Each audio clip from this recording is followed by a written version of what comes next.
Hello दोस्तों, तो आज हम बनाए हैं बहुत ही टेस्टी और बहुत ही आसान तरीक़ा से आम का अमोट बोलिए, पापड़ बोलिए, जो भी बोलिए। तो आज हम बनाए हैं, तो हम बनाए हैं कच्चे और पके आम का।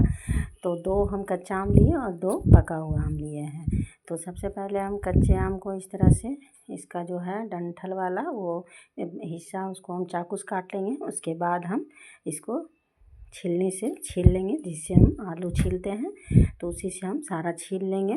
तो हम पहली बार बनाया दोस्तों, लेकिन बहुत ही परफेक्ट बना है, एकदम बनाना आसान है, तो कोई भी बना सकता है।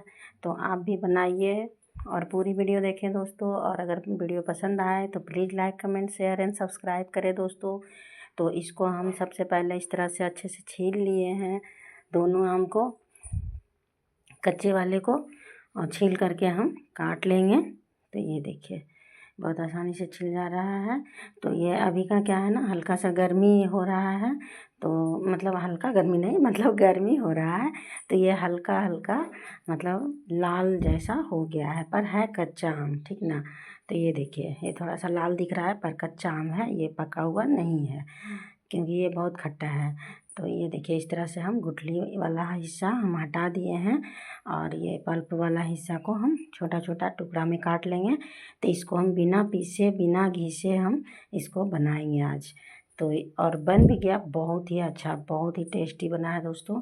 तो ये देखिए इस तरह से हम काट लेंगे और छोटे छोटे टुकड़े में, और इसको हम साइड करते हैं।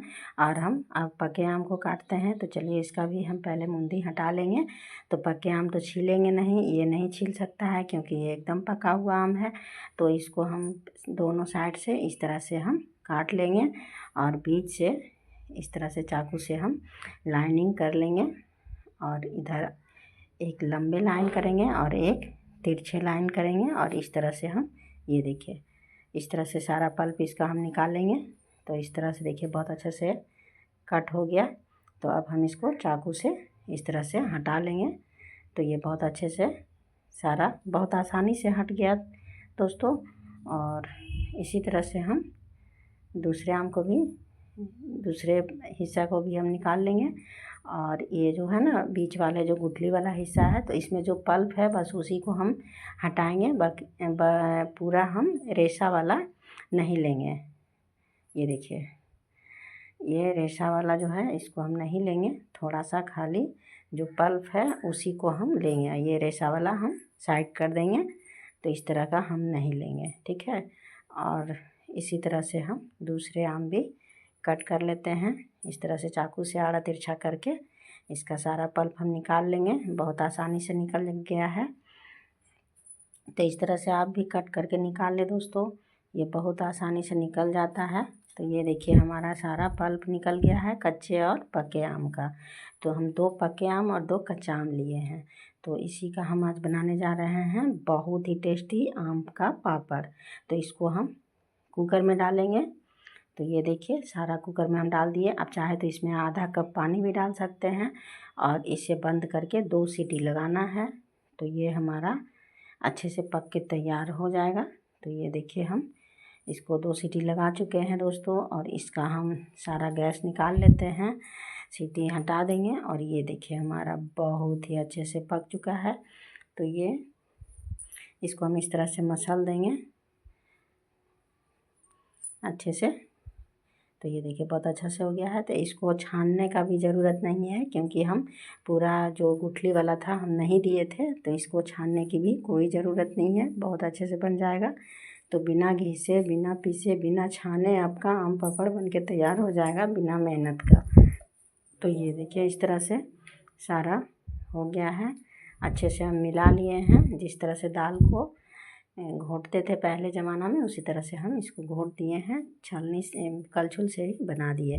अब हम क्या करेंगे, इसको हम कढ़ाई में डालेंगे, और मीडियम टू लो फ्लेम पे इसको हम पकाएंगे। और ये कुकर में भी देखिए थोड़ा सा बच गया है, तो इसमें हम आधा कप पानी डाल करके इसको सारा हम डाल देंगे। इसे हम बर्बाद नहीं करेंगे, फेंकेंगे नहीं। तो इसी में हम पानी डाल दिए और थोड़ा सा इसमें हम डाल दिए हैं, और इसको हम एकदम मीडियम टू लो फ्लेम पे चलाएंगे, अच्छे से चलाते रहेंगे। और तेज़ आंच बिल्कुल भी नहीं किए थे दोस्तों, और नहीं करना है आपको भी।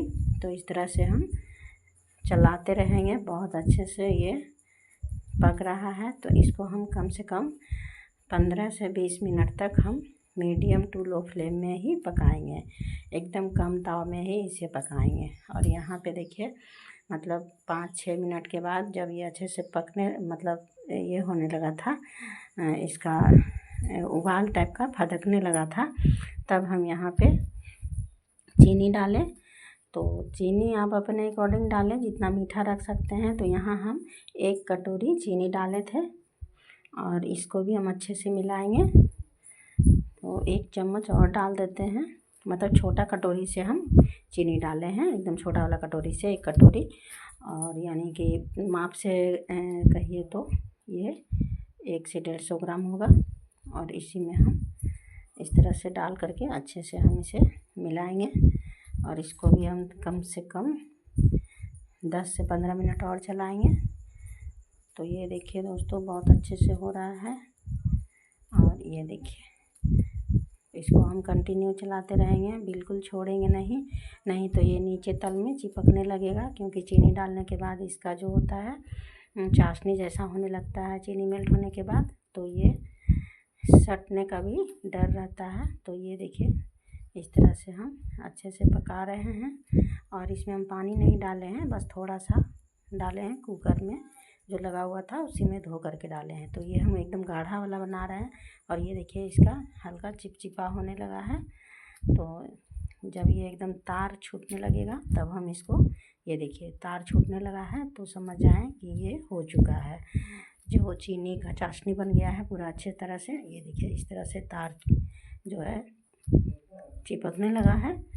तो ये हो गया है हमारा अच्छे से बन के तैयार। तो हम गैस को बंद करेंगे और इधर हम इसको थाली में डालेंगे। तो इसको हम थोड़ा सा और चला लेते हैं, नहीं तो ये सट जाएगा। तो हम थाली, बड़ा सा थाली लिए हैं, और उसमें हम ये देखिए थोड़ा सा घी डाल दिए, और इसको हम हाथ से ही इस तरह से पूरा ग्रीस कर दिए। आप चाहे तो ब्रश से भी कर सकते हैं, कॉटन से भी कर सकते हैं। तो हम यहाँ पे हाथ से ही इस तरह से अच्छे से चारों तरफ लगा दिए हैं, ताकि साइड में चिपके नहीं किधर भी। क्योंकि हम एक ही बनाने वाले हैं और थोड़ा मोटा बनाने वाले हैं आम पापड़, एकदम पतला वाला नहीं बनाएंगे। क्योंकि मेरा पल्प एकदम गाढ़ा है और इसको हम पतला नहीं बनाएंगे। हम गाढ़ा ही रखे थे, इसमें पानी नहीं डाले थे, तो हम गाढ़ा एकदम रखे थे। अब हम इसको इस तरह से पूरा फैला देंगे, पूरा थाली में बढ़िया से। और आप चाहे तो इसमें इलायची भी डाल सकते हैं, लेकिन मेरे यहाँ अभी पीसी हुई इलायची नहीं थी ना, इसलिए हम नहीं डाले। पर अगर आपके पास इलायची हो तो आप ज़रूर डालें दोस्तों, बहुत ही टेस्टी लगेगा। तो आप एक बार इलायची इसमें डाल करके देखें, बहुत टेस्टी बनेगा। तो इस तरह से हम चारों तरफ फैला दिए हैं, और ये देखिए अच्छी तरह से फैल गया है। और अब हम इसको धूप में सुखाएंगे। तो ये बहुत अच्छा से हो गया है, तो इसको चलिए धूप में दे देते हैं। तो ये देखिए 2 दिन के बाद हमारा आम पापड़, मात्र 2 दिन का धूप लगा है, और ये हमारा आम पापड़ बन के तैयार हो गया है। बहुत ही अच्छा से सूख भी चुका है।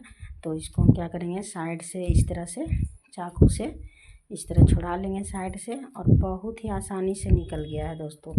तो ये देखिए चारों तरफ से इस तरह से हम सिर्फ चाकू से अच्छे धीरे धीरे से इस तरह से हटा लेंगे। जिस तरह से कि आप केक बनाते हैं तो चाकू से थोड़ा सा हटाते हैं ना, उसी तरह से हम इसको भी हटा लेंगे। और उसके बाद ये देखिए एकदम हाथ से ही आराम से, बहुत ही आसानी तरीक़ा से निकल जाएगा, एक ज़रा भी चिपका नहीं है। देखिए बहुत अच्छा से निकल गया है, और एकदम मोटा लेयर वाला हम बनाए हैं आम पापड़, बहुत ही टेस्टी और बहुत ही बढ़िया।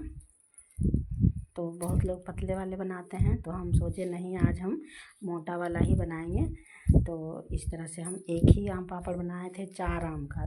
तो ये देखिए आप इसको जैसे मन चाहे आप खा सकते हैं, कट कर सकते हैं। आप छोटा छोटा जेल मतलब कट कर सकते हैं चॉकलेट के जैसा। पर हम यहाँ इसका 2-3 तरह का मतलब डिजाइन दिए हैं। तो अगर आपको इस तरह का डिजाइन पसंद हो तो आप भी इस तरह से काट सकते हैं। तो ये देखिए कितना बढ़िया से एकदम चमकदार पूरा आम पापड़ बन के तैयार हो गया है, मोटा हमारा। तो इसको हम क्या करेंगे, इस तरह से हम फोल्ड कर सकते हैं। तो ये लगता है ना बिल्कुल, ये क्या बोलते हैं, डोसा जैसा, चिली डोसा जैसा बिल्कुल दिख रहा है, लेकिन ये आम पापड़ है। तो इस तरह से आप मोटा लेयर देखिए, इस तरह से मोड़े हैं तो बहुत मोटा लेयर हो गया है। तो इतना मोटा हम नहीं रखेंगे, आप चाहे तो रख सकते हैं, पर ये बहुत मोटा हो जाएगा। बच्चे लोग तो एक दिन में ही ख़त्म कर देंगे, और एक दिन में ही ख़त्म किए भी, बोलते हैं हम एक ही बार में खा जाएंगे, इतना टेस्टी बना था। तो इसको हम क्या करेंगे ना, खोल करके 2 पार्ट में हम इसको बांट देंगे, यानी 2 पार्ट में हम काटेंगे। तो ये देखिए ऐसे भी आप रख सकते हैं, काट सकते हैं छोटा छोटा। पर हम यहाँ पे इसको खोल करके 2 पार्ट कर दिए हैं, और 2 पार्ट में कट करके हम इसको एक ठो साइड करेंगे, और एक ठो का इस तरह से हम काट करेंगे। तो जो कि हम अच्छे से डिजाइन बनाएंगे। तो ये वाला बड़े वाला जो है, इसको हम पहले फोल्ड कर लेते हैं, और फोल्ड करके अलग रख लेंगे, ठीक है। और ये जो छोटे वाले जो है, थोड़ा सा मतलब आधा नहीं किए थे, 2 पार्ट किए थे, पर ये थोड़ा सा छोटा था। तो इसको हम इस तरह से मोड़ेंगे साइड से, और देख लेंगे कितना बड़ा हमको रखना है डिजाइन में, तो उतना ही हम कट करेंगे। तो इस तरह से हम देखिए थोड़ा सा मोड़ करके यहाँ से कट करेंगे इस तरह से। तो जैसे पान का खिल्ली होता है ना, उस तरह से हम इसका डिजाइन बना रहे हैं। तो हम इतना इसमें लगेगा, तो हम इस तरह से कट कर लिए हैं। दोनों साइड से हम कर लेंगे। जो कोना वाला साइड है ना, तो उसको हम इस तरह से, जैसे पराठा डिजाइन होता है ना, बस उसी तरह से कट करेंगे, और इस तरह से फोल्ड करेंगे। ये देखिए कितना बढ़िया हो गया डिजाइन, कितना अच्छा लग रहा है ना, गुलदस्ता डिजाइन लग रहा है। तो इसको हम इस तरह से कट करके बना लिए हैं, और इधर कोना में भी हम इस तरह से कट करेंगे, और इसको भी हम वही डिजाइन देंगे। तो मेरा बेटा बोल रहा था ना कि ये मतलब इस तरह से डिजाइन बनाया है, बहुत अच्छा लग रहा है, ये एकदम चोंगा जैसा लग रहा है। तो ये चोंगा डिजाइन है दोस्तों, आप ज़रूर कमेंट कर बताएं। तो ये देखिए इस तरह से हम बना लिए हैं, और अब ये जो है बीच वाला भाग, इसको हम चाकू से काटेंगे, लंबा लंबा इस तरह से हम काटेंगे, नहीं तो ये बहुत बड़ा हो जाएगा। तो ये मोटा भी बहुत हो गया है, रखे हैं, और इस तरह से हम देखिए मोड़ लेंगे। और ये देखिए बहुत अच्छे से बन गया है रोल इसका, देखिए अच्छा बना है ना। तो ये खुल गया है दोस्तों। तो इसको भी हम फिर से इस तरह से कर लेंगे, और हम इसको गार्निश करेंगे बहुत ही अच्छे तरीके से, बहुत ही देखने में खूबसूरत लगेगा दोस्तों, और बहुत ही टेस्टी हो जाएगा। तो इस तरह से हम सारा फोल्ड करके रख लेते हैं, और इधर इसको भी फोल्ड कर लिए। ये देखिए, तो ये हल्का सा खुल भी जा रहा है। तो क्योंकि मेरा थोड़ा मोटा बना है ये आम पापड़, तो इसलिए थोड़ा सा खुलता है। जो बहुत पतला रहता है वो पूरा चिपक जाता है, लेकिन हम मोटा बनाए हैं। तो इस तरह से हम पहले कट कर लेंगे, साइड कर लेंगे काट करके, ये छोटा छोटा हम काटेंगे। तो इस तरह से हम बहुत तरह का डिजाइन से काटे हैं। आप चाहे तो एक ही डिजाइन में काटे, या चाहे तो अलग अलग डिजाइन में काटे, छोटा बड़ा जैसा भी आपका मर्जी हो वैसा काट सकते हैं। तो ये देखिए इस तरह से हम काट लिए हैं। तो अब इसे हम चलिए सजाते हैं बहुत ही अच्छे तरीके से। तो हम एक छोटा सा प्लेट लेंगे, और उसमें इस तरह से हम रोल को अच्छे से करेंगे, और उसके बाद हम इसको सजा लेंगे, ठीक ना। तो ये देखिए इस तरह से हम रोल को लिए हैं, और अब हम इसमें एक लगाएंगे ये लौंग। तो ये देखने में बहुत खूबसूरत लग रहा है ना दोस्तों, लौंग वाली आम पापड़। तो ये देखिए इस तरह से हम लौंग वाली आम पापड़ बनाएंगे, बहुत ही अच्छा लगेगा देखने में। तो सारा में रोल में एक एक लौंग हम सजाने के लिए लगा दिए हैं। तो अगर आपको भी पसंद हो तो आप इस तरह से ज़रूर बनाएं, और इसके साथ आप लौंग भी एंजॉय करें। लौंग भी बहुत अच्छे होते हैं, खाने में भी बहुत अच्छे लगते हैं, और माउथ मतलब मुंह में एकदम अच्छे से उसका स्वाद भी आता है। तो इस तरह से हम सारा सजा लिए हैं और इसमें भी हम बड़ा वाला में भी सारे में लौंग लगा दिए हैं। तो ये हमारी लौंग वाली आम पापड़ बनके तैयार हो गया दोस्तों। और ये देखिए बहुत ही टेस्टी है, बहुत मुंह में पानी आ रहा है। तो अभी हम खाए नहीं हैं अभी, क्योंकि इसे हम भगवान जी को भी अर्पण करेंगे, उसके बाद ही हम भोग लगाने के बाद सब बच्चे लोग को देंगे। सभी मांग रहे हैं। तो ये देखिए कैसा बना मेरा आम पापड़ दोस्तों। तो आप ज़रूर कमेंट कर बताएं और पसंद आए तो मेरा वीडियो को लाइक कमेंट शेयर करें दोस्तों। और फिर से एक बार बोलती हूँ, रिक्वेस्ट करती हूँ कि सब्सक्राइब भी करें दोस्तों। तो ये हमारा आम पापड़ बन के तैयार हो गया है, बहुत ही टेस्टी, बहुत ही मज़ेदार। तो मिलते हैं अगले वीडियो में, तब तक